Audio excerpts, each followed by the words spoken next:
နဲ့ရမယ်သူတို့တို့အခန်းလေးကြံပါသေးရဲ့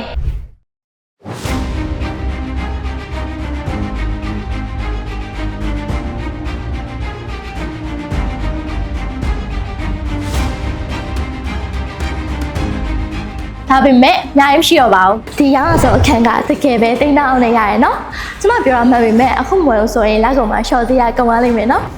1941 square feet အခန်း3ခန်းနဲ့ရေချိုးခန်း2ခန်းပါဝင်ပြီး master အခန်းအစုံပါဝင်တဲ့တိတ်ဆိတ်ပြီးတော့ agent နဲ့နေရာ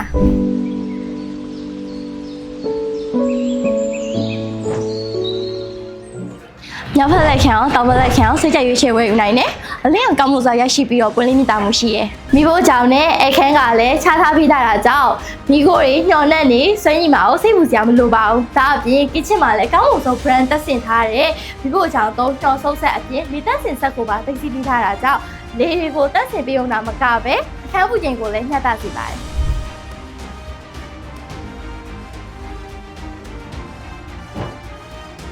ဒီစင်းတော့ကမွေးရဒီမို့ဆို promotion ဖြစ်တဲ့အတွက်ကျမတို့ရဲ့အထူးစီနှုံတိန်းတောင်းဝင်စင်အောင်တော့ရုံနဲ့ Monster Pro ပါဝင်တဲ့အခန်း3ခန်းပါရဲ့ကွန်တို့တင်ကိုယ်တိုင်ရရှိနိုင်မှာဖြစ်ပါတယ်။ဒါပေမဲ့ဒီလကုံ30ရက်နေ့ထိလည်းရမှာနော်။လက်စွပ်သွားရင်တော့နောက်တစ်တုပ်ကအသေးချပေါက်စီးတက်လာမှာပါ။လူကြီးမီတို့ကြည့်ရှုနေတဲ့အချိန်မှာပဲခြားသူတွေကစိုက်ထုတ်ပြီးသွားပြီနော်။အမရာဘေးကိုလာလိုက်ရုံနဲ့လူတွေကဘာကြောင့်အခန်းကိုပြေးလောက်ဝေကြလဲဆိုတာသိပါလိမ့်မယ်။ဒါကြောင့်မလို့လူကြီးမင်းတို့ရဲချင်းကိုအခုပဲရယူလိုက်ပါ။စိတ်ဝင်စားရဆိုရင် VIP ဖုန်းနံပါတ်06556683လုံးကိုဆက်သွယ်ရလို့လုပ်ချိန်အတွင်း Face Messenger ကလည်းဆက်သွယ်လို့ရပါတယ်။လိပ်စာကတော့ရန်ကုန်မြို့တာဂီတာရှူရင်းတာမြို့ပတ်လမ်းမပေါ်မှာတည်ရှိပြီးစီစံမှတ်တိုင်ဖေးကအမရာဘေးကွန်တူပဲဖြစ်ပါတယ်။အစောအထိဆွေးနွေးဗီဒီယိုလေးကိုကြည့်ရှုပေးတဲ့တယောက်ချင်းစီတိုင်းကိုကျေးဇူးများတင်ပါတယ်ရှင်။